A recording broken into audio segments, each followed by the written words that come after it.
जब भी इस सृष्टि में प्रेम की बात होती है, तब एक नाम अमर रहता है, भगवान शिव और माता पार्वती का। यह कहानी है एक ऐसे प्रेम की जो समय से पारे है, जो जन्मों जन्मों तक चलने वाला है। बहुत समय पहले राजा दक्ष के घर एक सुंदर कन्या का जन्म हुआ, जिसका नाम था सती। सती बचपन से ही महादेव को अपना पति मानती थी। उनका हृदय सिर्फ शिव के लिए धड़कता था, लेकिन उनके पिता दक्ष को महादेव बिल्कुल पसंद नहीं थे।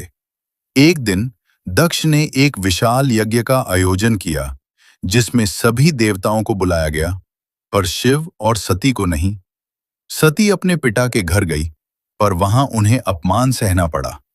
अपने पति का अपमान देखकर उनका हृदय टूट गया और फिर उन्होंने अग्नि में समर्पित होकर अपने शरीर का त्याग कर।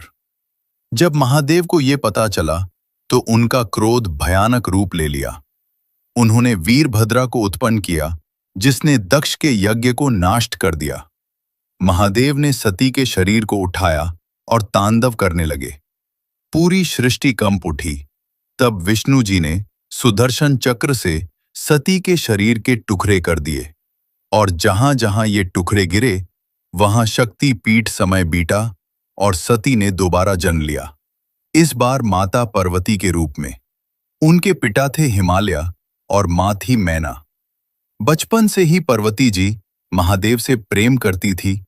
उन्होंने संकल्प लिया कि वो शिव को ही अपना पति बनाएंगी, पर महादेव तो एक योगी थे, उन्हें संसार से कोई मतलब नहीं था। तब माता पार्वती ने कठिन तपस्या शुरू की। बरसों तक उन्होंने भोजन नहीं किया, सिर्फ पत्तों पर जीवित रही। इसलिए उनका नाम पड़ा अपर्णा। उनकी तपस्या इतनी कठिन थी कि देवता भी चकित रह गए। तब महादेव ने उनकी परीक्षा लेने का फैसला किया। वो एक साधु के रूप में आए और पार्वती से कहने लगे, तुम शिव को क्यों चाहती हो? वो तो भस्म लगाते हैं, उनके पास कुछ नहीं। पार्वती जी ने मुस्कुराकर कहा, महादेव ही सब कुछ हैं, मैं उन्हें अपने प्राण से भी ज्यादा चाहती हूं। यह सुनकर महादेव प्रसन्न हो गए और अपने असली रूप में दर्शन। और फिर आया वो शुभ दिन, जब भगवान शिवा और माता पार्वती का विवाह हुआ। देवता, ऋषि, गंधर्व सब शामिल हुए। ये सिर्फ एक विवाह नहीं था, ये शिव और शक्ति का मिलन थे। ये कहानी हमें सिखाती है कि सच्चा प्रेम कभी हार नहीं मानता। अगर आपका प्रेम सच्चा है, तो पूरी सृष्टि आपको मिलाने में लग जाती है। आंखें बंद कीजिए और महादेव का नाम लीजिए। ओम नमः शिवाय। ओम नमः शिवाय।